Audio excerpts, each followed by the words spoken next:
kami akan mempresentasikan secara rinci kepada pemirsa agar tahu rahasianya bagaimana caranya Habib-Habib klan Ba'alwi Yaman ini main cantol nasab secara kasar ke dalam silsilah Zuriyah Nabi Muhammad yang asli. Kita akan bongkar seterang-terangnya di sini pemirsa. Dan lihatlah bagaimana semua kepalsuan nasab dan silsilah Zuriyah Nabi yang terbungkus rapat selama ratusan tahun ini oleh Habib klan Ba'alwi akhirnya terungkap di abad ini dengan satu kesimpulan ilmiah yang sangat tegas dan lugas, memastikan bahwa Habib-Habib klan Ba'alwi Yaman yang ada di Indonesia ini bukanlah anak cucu keturunan Nabi Muhammad Sallallahu Alaihi Wasallam. Padahal selama ratusan tahun itu pula para Habib klan Ba'alwi Yaman ini dengan jumawa membanggakan diri di tanah pertiwi dengan mengaku diri sebagai kelompok manusia paling unggul sebagai keturunan Nabi Muhammad yang menuntut untuk dihormati oleh pribumi. Dan selama ratusan tahun itu pula umat Islam di Indonesia dipatri, dijejali dengan doktrin-doktrin khurafat dan dongeng-dongeng yang mendistorsi ilmu, seperti pemujaan berlebihan terhadap makam-makam leluhur mereka. Satu orang Habib bodoh lebih mulia ketimbang 70 kiai. Kemudian dongeng-dongeng tentang Habib Mi'raj 70 kali sehari. Lalu Habib yang mampu memadamkan api neraka dan sebagainya. Dan lacornya pula, umat Islam pribumi kita begitu mudahnya taklid buta, mabuk terbius meyakini tanpa resep setiap orang yang bersurban dan berjubah yang mengaku sebagai Zuriyah Nabi langsung disembah, dipuja, dan dipuji setinggi galaksi. Sementara dengan keluarga, dengan orang tua sendiri, dengan bangsanya sendiri kadang malah saling mencaci, saling memaki, tak menghormati, dan tak menghadirkan budi pekerti. Anehnya pribumi negeri ini. Namun, peradaban modern hari ini telah mencolok mata kita dengan fakta dan data, dengan dalil-dalil yang terang, dengan kaidah fikih, dengan literatur kitab-kitab sejarah, dengan sains dan teknologi, dengan secara valid dan ilmiah, telah mengungkapkan dengan terang seterang sinar matahari di siang hari bahwa Habib-Habib klan Ba'alwi Yaman ini bukanlah Zuriyah Nabi Muhammad. Lantas, apa dasarnya? Apa parameternya? Dan bagaimana cara mereka main cantol memalsukan nasab dan silsilah sebagai Zuriyah Nabi Muhammad? Berikut, kami akan membongkarnya dengan terang. Silahkan perhatikan. Begini cara Habib klan Ba'alwi Yaman ini main cantol nasab ke silsilah Nabi Muhammad SAW. Kita bongkar data silsilahnya dari satu orang Habib saja. Kita ambil sampel silsilahnya Habib Bahar Smith. Untuk silsilah Habib-Habib yang lain, maka nanti hasilnya akan sama, sebab mereka adalah satu klan, di mana jalur silsilah mereka itu nanti akan bertemu dengan satu nenek moyang yang sama. Data ini ada di internet dengan status domain publik, silakan pemirsa cek sendiri. Berikut sampel silsilahnya Habib Bahar Smith, kita urut pelan-pelan, kita buktikan pemirsa kesohihannya. Habib Bahar Smith bin Ali bin Abdurrahman bin Alwi bin Abdurrahman bin Husain bin Umar bin Zain bin Ahmad bin Abdurrahman bin Ali bin Salim bin Abdullah bin Muhammad Smith bin Ali bin Abdurrahman bin Ahmad bin Alwi bin Ahmad Fakih bin Abdurrahman bin Alwi bin Sohib Mirbat bin Ali Kholi Kosam bin Alwi bin Muhammad bin Alwi Alawiyin bin Ubaidillah bin Ahmad Al-Muhajir bin Isa Arumi bin Muhammad Naqib bin Ali Uraidi bin Jafar Sodik bin Muhammad Al-Bagir bin Ali Zainal Abidin bin Ali Husain bin Fatimah Az-Zahra dan ke atasnya Nabi Muhammad Sallallahu Alaihi Wasallam. Nah pemirsa, bagi orang awam yang nggak jeli dan teliti, maka jika silsilahnya Habib Bahar ini dibagikan ke berbagai media, tentu kebanyakan orang-orang akan main telan percaya dan meyakini kebenarannya begitu saja, tanpa meneliti, tanpa mempelajarinya lagi. Kan begitu modelnya orang-orang kita. Kalau ada berita apa saja yang di-share di medsos, di WA, langsung main telan, langsung percaya. Tapi tidak bagi orang-orang yang menggunakan logika dan ilmu. Setiap ada info yang datang tentu tak akan langsung ditelan mentah-mentah. Nah, dari data silsilah nasab Habib Bahar ini, tahukah Anda di mana letak kejanggalannya? Di mana letak kepalsuannya? Mari kita bongkar bersama. Sobat pemirsa, inilah kepalsuan kebohongan silsilah nasab Habib-Habib klan Ba'alwi Yaman yang mengaku sebagai Zuriyah Nabi. Yang pertama perlu diingat bahwa kitab-kitab nasab yang menuliskan riwayat keturunan Nabi Muhammad itu sudah tercatat sejak abad ke-5 dan 9 Hijriah. Berikut catatan silsilah Zuriyah Nabi yang asli. Nabi Muhammad mempunyai putri bernama Fatimah yang menikah dengan Sayyidina Ali bin Abi Thalib, kemudian mempunyai dua putra yaitu Hasan dan Husain.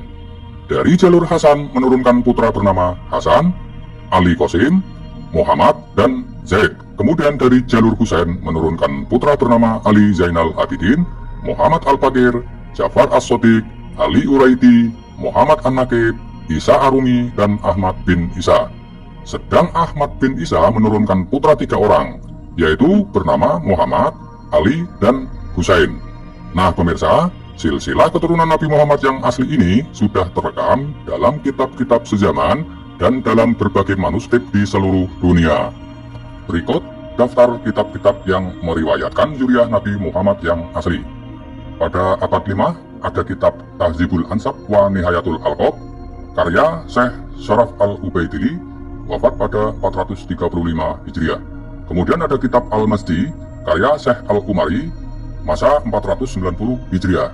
Kemudian ada kitab Muntakilah Al-Talibiyah, karya Toba-Toba, hidup masa 400 Hijriah. Kemudian pada abad ke-6 ada kitab Al-Sajarah Al-Mubarakah, karya Imam Fakhruddin Ar-Razi, masa 597 Hijriah. Kemudian pada abad 7 ada kitab Al-Fakhri fi Ansabit Thalibin, karya Abu Thalib Ismail bin Husain Al-Marwazi, masa 614 Hijriah. Kemudian pada abad ke-8 ada kitab Al-Asili fi Ansabit Thalibin, karya Muhammad Ibnu Toqtoqi Al-Hasani, masa 709 Hijriah. Kemudian ada kitab As-Sabat Al-Muson, karya Ibnu A'raj Al-Husaini, masa 787 Hijriah. Kemudian pada abad 9 ada kitab Umdatut Thalib fi Ansabi Abi Thalib, Ahmad Ibnu Ali Ibnu Inabah, masa 828 Hijriah. Kemudian pada abad 10 ada kitab Tuhfatut Thalib, karya Zakaria Al-Ansori, masa 926 Hijriah. Sobat pemirsa, dari 9 kitab nasab ini, tidak ada sama sekali yang menyebutkan bahwa Ahmad bin Isa mempunyai anak bernama Ubaidillah dan mempunyai cucu bernama Alwi.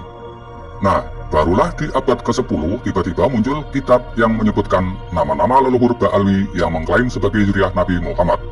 Kitab-kitab selanjutnya yang menyebut Ubaidillah sebagai anak Ahmad bin Isa bin Muhammad Al-Naqib adalah kesemuanya bersumber atau menukil dari kitab karangan Habib Ali As-Safron, wafat 895 Hijriah, yaitu dalam kitab Al-Burqatul Musiqah atau dikenal dengan kitab Al-Burqah. Berikut daftar kitab nasab versi Ba'alwi yang baru muncul di abad ke-10 Hijriah. Pada abad ke-10, Ba'alwi mengarang kitab Ad-Daulami, karya As-Sakhawi, wafat pada 902 Hijriah. Berikutnya, kitab Filaudat Ad-Dahr fi Wafayat, karya Muhammad Thayyib Ba Mahramah, wafat pada 947 Hijriah. Berikutnya kitab Sabat, karya Ibnu Hajar Haytami, wafat pada 974 Hijriah.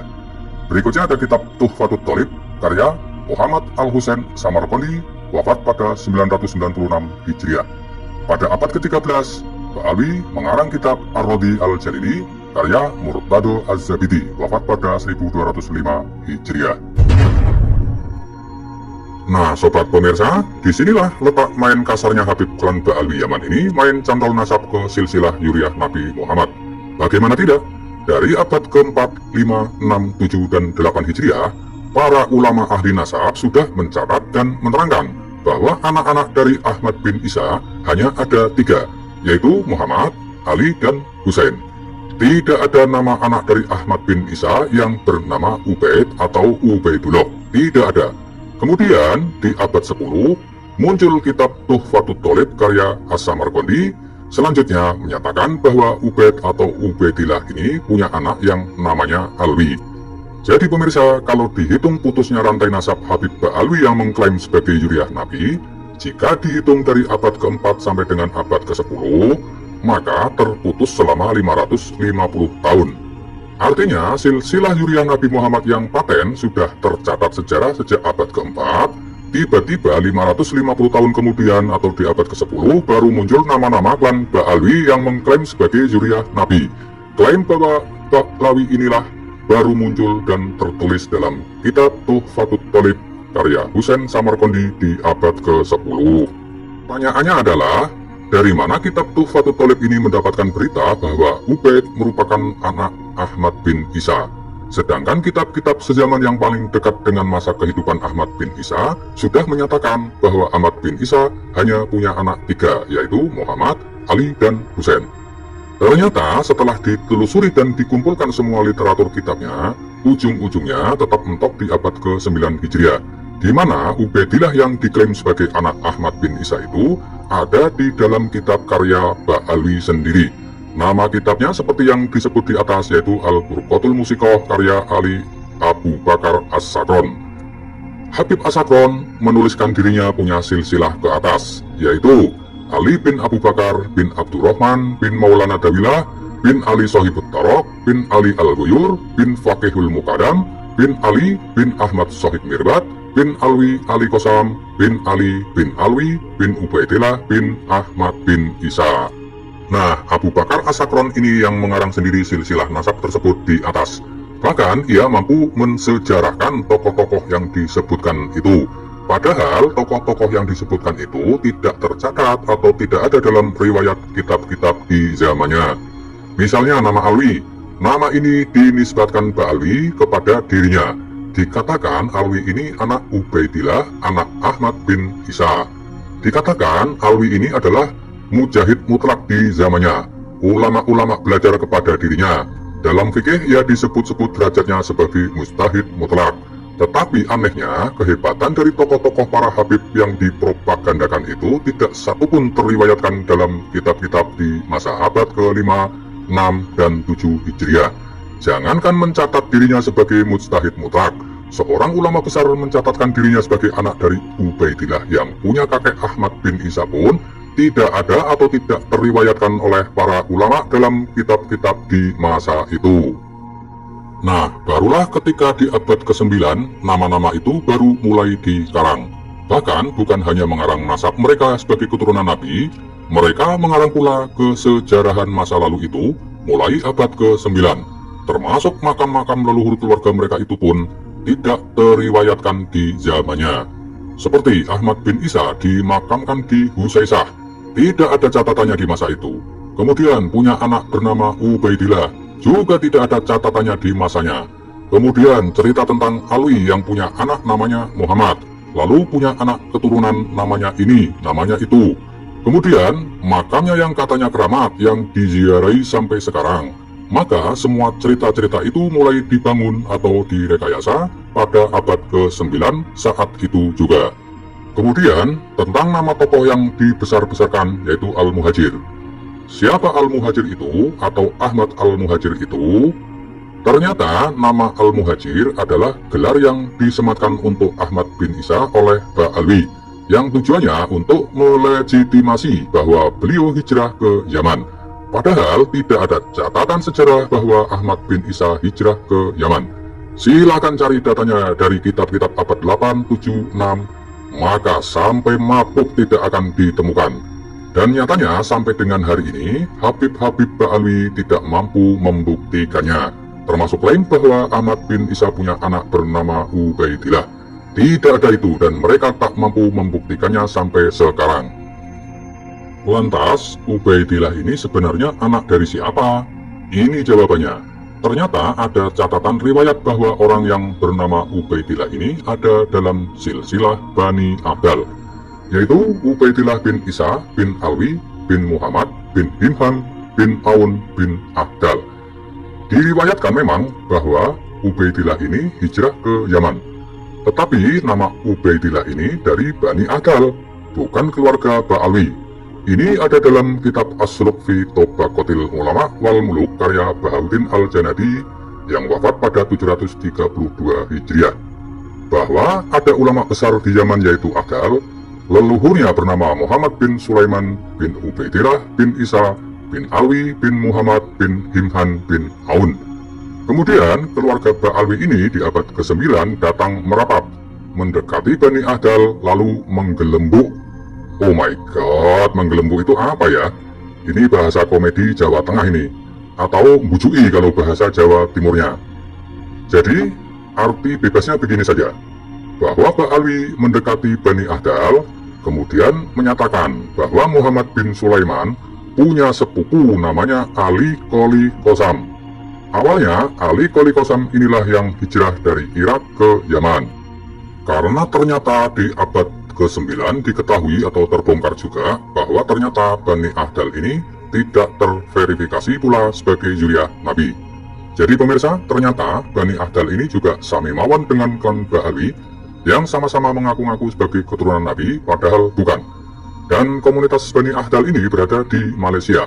Sama juga kasus juga di Malaysia. Dan antara Bani Ahdal dengan klan Ba'alwi ini sama-sama saling menguatkan, membantu satu sama lain dalam mempertahankan pengakuannya dan mempropagandakan diri sebagai zuriat Nabi. Kembali ke kisah Bani Ahdal. Bani Ahdal ini di abad ke-7 disebut bahwa leluhurnya hijrah pada abad ke-6 dari Irak ke Yaman. Kemudian keluarga Ba'alwi di abad ke-9 menyatakan bahwa yang berhijrah itu sepupu dengan keluarga Ba'alwi. Padahal tidak ada kitab yang meriwayatkan hal tersebut. Akhirnya diterima juga oleh Bani Ahdal pengakuannya itu di abad ke-9, di mana bersamaan dengan masa Ali As-Sakron. Namun apa yang terjadi saudara? Ternyata di masa itu muncul pula kitab penolakan yang menyatakan bahwa keluarga Aun ini bukanlah putra dari Musa Al-Qadim. Jadi kitab-kitab di Irak saat itu datang memberitahukan kepada mereka bahwa Aun ini tidak punya ayah bernama Musa Al-Qadim, atau Musa Al-Qadim tidak pernah punya anak bernama Aun. Akhirnya Bani Ahdal tetap nggak peduli dan tetap mempertahankan nasabnya, tetapi klan Ba'alwi ini pindah mencari cantolan nasab dari ulama lain. Ini disebut dalam kitab As-Suluk fi Tabaqatil Ulama wal Muluk karya Bahauddin Al-Janadi, seperti yang kami sebutkan di atas, yaitu mencantolkan nama Jadid bin Abdullah bin Ahmad bin Isa. Kemudian mereka, klan Ba'alwi, mengasosiasikan bahwa leluhur mereka yang bernama Ali Qoli Qasam ini adalah adik daripada Jadid. Tetapi ketika diteliti tahunnya tidak matching alias tidak klop. Ali Qoli Qasam ada di abad ke-6, sedangkan Jadid yang diasosiasikan sebagai anak dari Abdullah itu ada di abad ke-4. Akhirnya kalang kabut dicarilah nama-nama baru. Maka ditambahlah nama Ali Qoli Qasam yang kemudian disebut sebagai orang yang pertama hijrah ke Tarim. Tetapi leluhurnya yang pertama ke Irak itu namanya Ubaid. Jadi pemirsa, akhirnya makin ruwet itu bikin silsilahnya untuk membenarkan cangkokan-cangkokan yang direkayasanya itu. Dan bagaimana kacaunya mereka dalam mencocokkan sejarah-sejarah yang kontradiktif itu antara satu dengan yang lainnya. Akhirnya mereka bikin nama-nama. Ali Qoli Qasam bin Alwi bin Muhammad bin Alwi bin Ubaidillah. Ya, begitulah dipolak sana, dibalik sini, tambah sana, tambah sini agar supaya dari abad 6 sampai dengan abad ke-4 yang diatribusikannya itu bisa matching atau klop markotop. Tetapi pemirsa, ketahuilah, jejak sejarah tak akan pernah menipu. Kebenaran tak pernah lekang dimakan zaman. Tetap saja kepalsuan, kebohongan pada akhirnya akan mengungkapkan dirinya sendiri. Nah pemirsa, sekarang mari kita bongkar siapa tokoh yang dipuja-puja dan diagung-agungkan oleh klan Ba'alwi ini dalam setiap dakwahnya, yang dikatakan sebagai mujahid hebat, yang makomnya di atas para wali, yang melakukan mi'raj 70 kali sehari dan sebagainya, yaitu tokoh yang bernama Faqih Al-Muqaddam. Sobat pemirsa, ternyata nama tokoh Faqih Al-Muqaddam yang kesejarahannya ditulis oleh Ba'alwi ini dianggap fiktif. Orang yang bernama Faqih Muqaddam bisa jadi ada, tetapi kesejarahannya, kehebatannya, semua itu fiktif alias hanya sekedar dongeng sebelum bubu. Apa alasannya? Adalah karena tidak terverifikasi, tidak tercatat, tidak ada riwayat yang menulis pada tahun, pada masa di mana tokoh ini hidup. Padahal di masa sezamannya itu banyak alim ulama besar, pencatat riwayat dan sejarah yang hidup sejaman dengan Faqih Al-Muqaddam ini. Kemudian pemirsa, jika saat ini ada orang yang ngeles dengan alasan bahwa bisa saja tidak tercatat kesejarahannya, itu karena pada masa itu Hadramaut sedang keadaan perang, jadi tak ada yang menulis nasab-nasab. Nah, ini sebuah kenaifan pemirsa, itu sebuah argumen yang jahiliyah. Sebab apa? Karena di masa-masa itu, yaitu di abad ke-5, 6, 7, dan ke-8, itu telah banyak kitab-kitab yang ditulis oleh alim ulama Yaman dan sekitarnya. Ini lihat buktinya. Di masa Faqih al-Muqaddam hidup, maka di masa itu pula telah ada ulama yang aktif menulis nasab dan sejarah. Berikut daftar kitab-kitabnya. 1. Kitab Tarikh Al-Musallam karya Al-Lahji, wafat pada 545 Hijriah. Kitab kedua, Tabaqat Fuqaha il-Yaman karya Ibnu Samurah, wafat pada 586 Hijriah. Ketiga, Kitab Al-Iqlil Man Akbari il-Yaman karya Abu Muhammad Hasan Al-Hamdani pada masa 947 Hijriah. Kitab keempat adalah Tarikh Aden Hadramaut karya Abdurrahman bin Ali bin Hizam, wafat pada 818 Hijriah. Dan termasuk yang kelima, Kitab As-Suluk fi Tabaqatil Ulama wal Muluk karya Bahauddin Al-Janadi, masa 732 Hijriah. Belum lagi raja-raja Yaman juga mencatat semua kejadian di wilayah kekuasaannya masing-masing di abad ke-7 dan abad ke-8. Jadi, tidak benar kalau ada orang yang mengatakan bahwa karena tidak ada yang mencatat kesejarahan Faqih Muqaddam, tidak ada yang menulis riwayatnya Ubaidillah, maka itu sama sekali tidak benar. Yang benar adalah karena klaim atau pengakuan itu baru ada di abad ke-9, maka kemudian suhroh wal istifadohnya atau kemasyhurannya bahwa mereka dianggap sebagai keturunan Nabi itu baru muncul atau dibangun di abad ke-9, sehingga kesohornya sampai sekarang. Jadinya ketika ada orang yang sekarang yang tidak mempercayai mereka sebagai keturunan Nabi itu dianggap aneh. Padahal justru yang aneh itu golongan orang yang mengakui dan meyakini bahwa Habib Ba'alwi sebagai keturunan Nabi. Bagaimana tidak? Di abad ke-4, 5, 6, dan 7, dan 8 sudah ada kitab-kitab nasab yang menuliskan sejarah bahwa Ahmad bin Isa yang asli zuriyah Nabi Muhammad itu hanya berputra 3 orang dan tidak punya anak yang namanya Ubaidillah. Nah, tiba-tiba ini ada orang-orang zaman sekarang yang masih tetap ngotot mempercayai bahwa Habib Ba'alwi sebagai keturunan Nabi itu hanya beristidlal atau hanya berdalil dengan data kitab yang baru muncul di abad ke-10 dan seterusnya. Kan ini yang aneh. Seharusnya ketika kita ingin mencari kebenaran keberadaan seorang tokoh besar dalam sejarah, termasuk anak keturunannya, nasabnya, dan silsilahnya, maka harusnya terkonfirmasi oleh kitab-kitab riwayat di zamannya. Ini yang disebut pembuktian historiografi. Karena disitulah ada saksi-saksi yang bisa menjadi dasar kebenaran dan menjadi tolok ukur apakah suatu berita itu bisa dibenarkan atau ditolak. Dengan demikian, keberadaan Ubaidillah sebagai anak Ahmad bin Isa ini secara otomatis tertolak oleh data sejarah, kitab-kitab nasab di abad ke-4, 5, 6, 7, dan ke-8.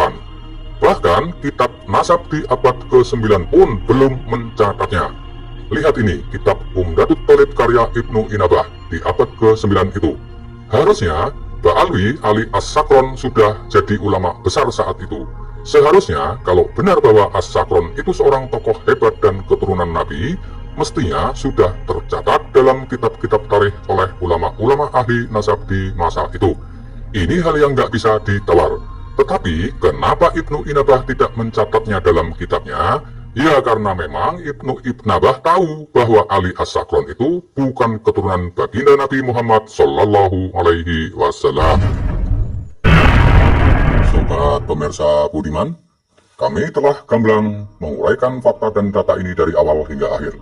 Jika tetap taklid buta, percaya, meyakini bahwa Habib-Habib Ba'alwi sebagai zuriyah Nabi Muhammad, apalagi sampai memuja berlebihan, silakan, pilihan di tangan Anda.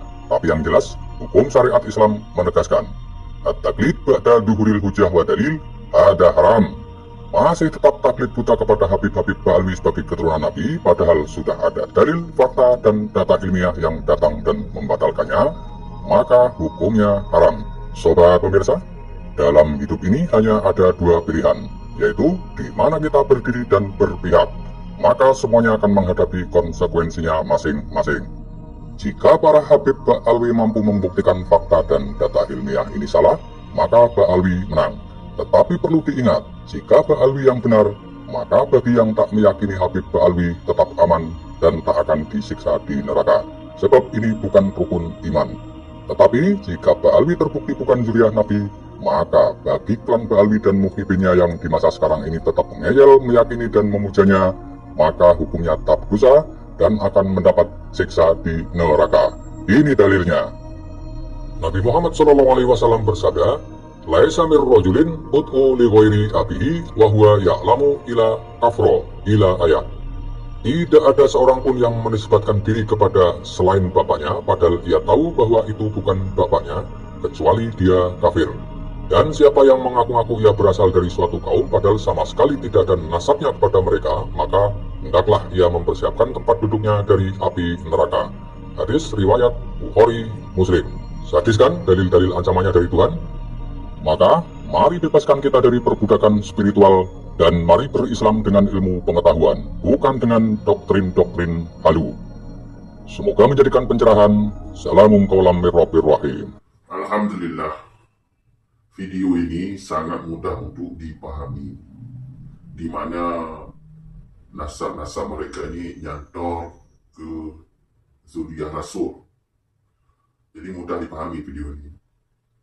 Dan soal dalil-dalilnya akan ada di video ini. Jadi tinggal cari untuk membuktikan bahwa video ini benar atau enggak. Tinggal cari aja kitab-kitab yang tersebut dalam video ini tadi. Kitab abad ke-4, ke-5, ke-6, ke-7, sampai ke-9. Jadi cari aja kitab itu beserta manuskrip-manuskripnya kalau ada. Jadi bisa memahami, bisa dipahami kan. Jadi tidak usah ragu lagi kalau habaib ini bukan keturunan Nabi. Karena logika dipakai aja itu ketemu. Mereka itu mengaku zuriat Rasul di abad 10 awal atau 9 akhir. Sedangkan kitab-kitab nasab yang sudah disusun, sudah ditulis dari semenjak awal, tidak ada nama Ubaidillah sebagai anak Ubaidillah anak Ahmad al-Abah atau al-Muhajir kata mereka habaib. Jadi kitab-kitab nasab zaman dulu, yaitu sebelum abad 9 sampai 4, nggak ada. Jadi jelas mereka itu mengaku-ngaku turunan Nabi. Ini penjelasan di video tadi jelas, mudah dipahami bagi orang-orang awam seperti kita. Sekarang sadarlah, mereka itu bukan cucu Nabi, cuma mengaku-ngaku cucu Nabi. Secara DNA mereka itu Yahudi. Sudahlah, tinggalkan mereka itu. Mungkin kalau di tempat-tempat lain habaib itu nggak seperti yang di Pulau Jawa. Kalau habaib di Pulau Jawa ini, waduh, mengemis, dawai terus mereka itu, menipu rakyat, menjual sorban, barang-barang apalah, dijual dengan harga yang lumayan mahal. Itu kan penipuan. Itu menjual sesuatu dengan mengatasnamakan cucu Nabi, karamah cucu Nabi, ini itulah. Paham kan?